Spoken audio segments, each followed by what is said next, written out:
What's the difference between readiness and preparedness? Probably I have a knife in my person. That's being prepared. Tama? Mali. May knife ako eh.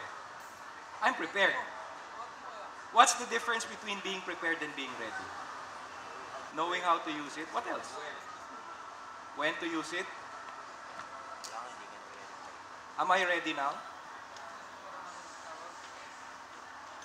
This is ready. Diba? This is prepared. What's the difference? Nagigets nyo po ba? Nagigets nyo? Yun yung malaking pagkakaiba. Now, are you ready? Are you in that level? Sa tingin nyo, honest answer. Honest answer. Nandun na ba kayo sa level na ready na kayo? Or nandun pa lang kayo sa level na I'm just prepared? Diba? Parang sa camera. May camera ako.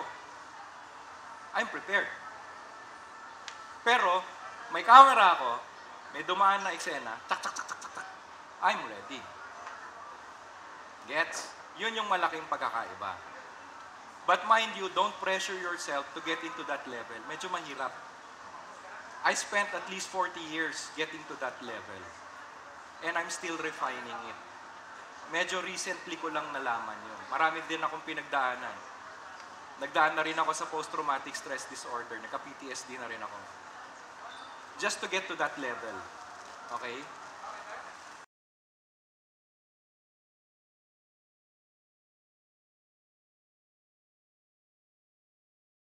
What does it take to become ready? Number one, ito yung pinaka-favorite part ko eh. Acceptance of your circumstances. Okay, ito na. Anong madalas na reaction ng mga tao pag, uy, may earthquake? O kaya, nagkaroon ng sakuna. Or let's say, sabihin na natin to the gravest extreme. Inambush siya, binabaril na siya, nakakover siya. Ano yung mga tanong? When you accept, you actually ask just one question. People ask usually more than one. Ano yung unang tanong? Number one common question, why is this happening to me?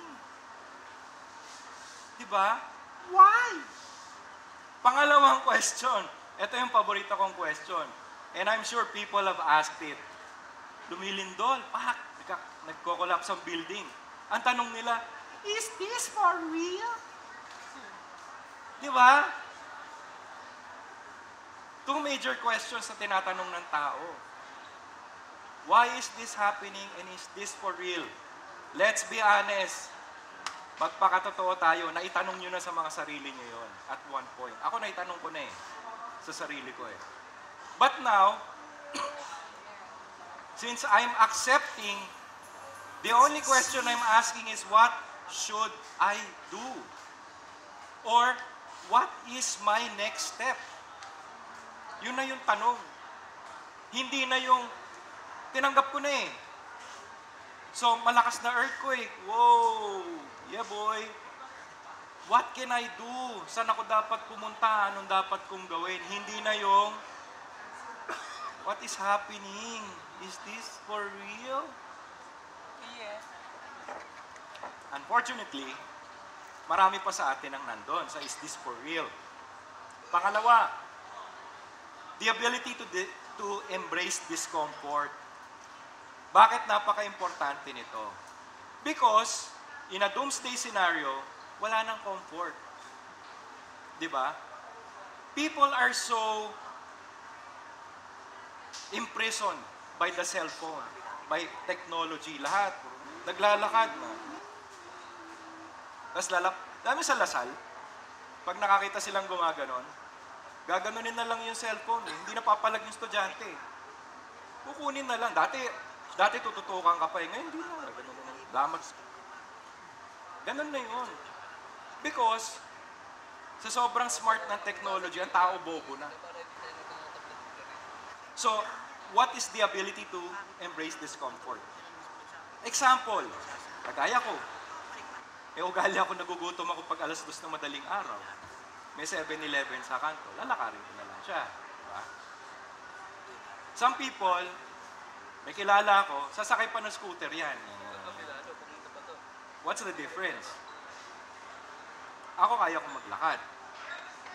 And I even train myself to walk to anywhere na tanghaling tapat. As part of my one, physical conditioning, two, mental conditioning. Sinasadya ko na magdadala ako ng mabigat na bag, maglalakad ako tanghaling tapat. Why? Because I'm pushing myself to the limit. Sometimes, meron din akong ritual na fasting. I will fast for up to 2 to 3 days. Dati nagagawa ko pa up to 5 to 6 days eh. Ngayon, medyo tumatanda na, 2 to 3 days lang, walang kain. Tubig-tubig lang. Actually, may kape. But can you do that? Pag kayo ba nainitan, anong bubuksan nyo? Electric fan o aircon? O magbubukas kayong bintana? Stuff like that. Diba? Mas madali magbukas na aircon eh. Beep! Diba? So if you don't learn to embrace discomfort, pagdating ng mga panahon na walang kuryente, walang internet, diba? Meron kasing mga Bobski na nagsasuggest, oh, I have a survival app, I have a compass app, I have this app, I have GPS app. Diba? In a disaster scenario, anong una nawawala? Kuryente. Anong pangalawa mawawala? Hindi nga tubig eh. Internet. Anong silbi ng mga app ninyo? Diba? Basura. Merong mga preppers na I have this app, I have that app. Stupid. Yun lang yun. Diba? We all rely on technology, we all rely on the internet for everything. Darating ang panahon, sabi nila, wala ng pera. It will be a chip. Good luck, people, pag yun nangyari sa inyo. Because that chip, alam niya na, combined with 5G, robot ka na lang, ganun ka na lang. Yun na yun eh, doon na tayo papunta ngayon eh. Where will you go, what will you do? So if you don't have the ability to embrace discomfort, you will fall for all of that. Mas madali eh, mas convenient eh. You're thinking of your convenience. Halimbawa, eto na naman practicality ng tao. Sino sa inyo nag-MRT? Gaano kahaba na ngayon ang pila ng MRT? Wala na masyado. Mahaba pa rin, sir? Rush hour. Bakit nagkakaroon ng rush hour, di ba? Halimbawa, mga notorious yung dito sa Ortigas, mahaba yan. Ayala, station, mahaba yan. Tapos, titingnan mo yung mga tao, nakabarong, nakasuit, nakakorbata, init na init sila. Tapos dinaanan ko, tanong ako, reporter pa ako nun eh. Excuse me po, ba't ang haba po ng pila? Bakit po kayo nagtsatsaga ng pila? Hindi, kasi mabilis ang biyahe. Mabilis daw ang biyahe. Bakit po ba? Gaano pa kabilis ang biyahe? 15 minutes lang from SM North to Ayala. Ah, okay. Gaano katagal na po kayo nakatayo dyan? Mag-iisang oras na nga kami. Anong tawag doon? Di ba tanga? Sorry, tama po ba? Mabilis yung biyahe, 15 minutes. Pero, isang oras na sila nakatayo doon. Anong mabilis doon? Papunta pa lang sila, mukha na silang pauwi. Di ba? Tama, mali. So that's how practical people think. Di ba? Mabilis daw eh. Yun yung sinasabi kong, samantalang kung magbubus ka, at least nakaupo ka. Medyo matraffic, di ba? Embrace discomfort. Matraffic, pero nasa aircon ka, nakaupo ka. Kesa yung, hindi, mabilis yung biyahe, 15 minutes lang eh. Pero isang oras na kami nakatayo dito. Sa initan pa, di ba? Okay. Third, acting with conviction. Deliberate effort yan. Di ba? Pag nagkaroon ng sakuna, magpapatumpik-tumpik ka pa ba? Parang, parang, uy, nasusunog dito. Ito yung safe place, pero medyo mataas na lundag. So, di ba? You don't think. Nakita mo, may nangyayari sa likod mo, talo na. Gets? Conviction. You have to be in a psychological state na hindi ka na nag-iisip. Yesterday, yung isang probationary na crew namin, nagtanong sa akin, Sir, sabi sa akin, ano yung experience nyo nung first time kayo nakahawak ng patay? My honest answer was, hindi ko alam. I felt nothing. Nung first time, wala akong naramdaman.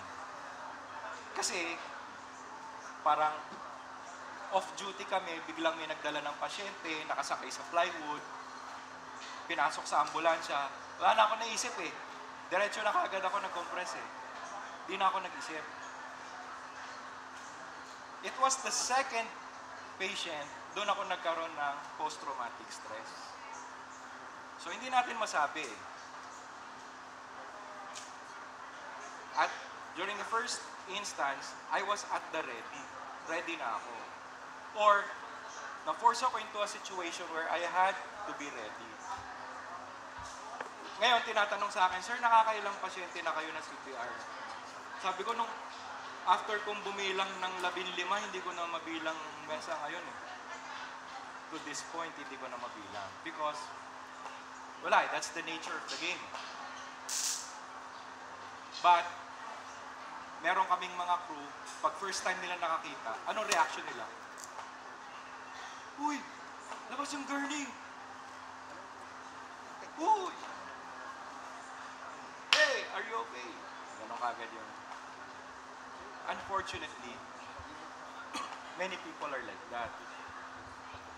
It's not their fault. It's the kind of training, it's the kind of life that they have.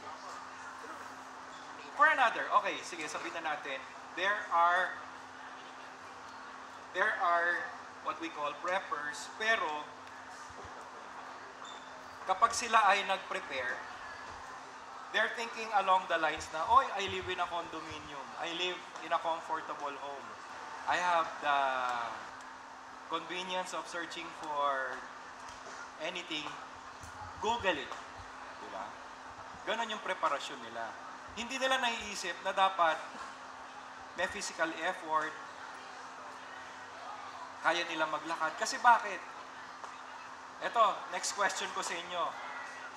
Ma'am, what is the most important article of clothing in your outfit? Ano po? Pinaka-importanting suot nyo? Po? Okay. Sir, sino yung mga dumaan na dito? Sir, kayo, most important article of clothing nyo? Shoes. Ba? Cellphone. O, di ba? So, ang pinakamagandang sagot, kay sir pa rin. Yung shoes. Bakit? Okay. You can get injured in most of your body, including the head. Wag lang traumatic injury. Pero pag kayo natusok ng tampak sa paa nyo, tignan natin kung makalakad pa kayo. Di ba? Yung inyong habayanas, na magkano, lagyan ko ng maliit na butil ng asin. Tignan natin kung makalakad kayo. Kaya, hindi? Shoes. Very important. Why? Because, again, in a doomsday, sabihin na natin, dali na natin doon, in a doomsday scenario, you need to be on your feet. Masakit ang ulo nyo, masakit ang dibdib nyo, masakit ang tiyan nyo, masakit ang puwit nyo, makakalakad pa kayo. Di ba makakalakad pa? Pero matibo ka sa paa, hindi nakamaliit na tibo sa paa, anong ganyan? Tapos meron kang 40 pound pa. Di ba?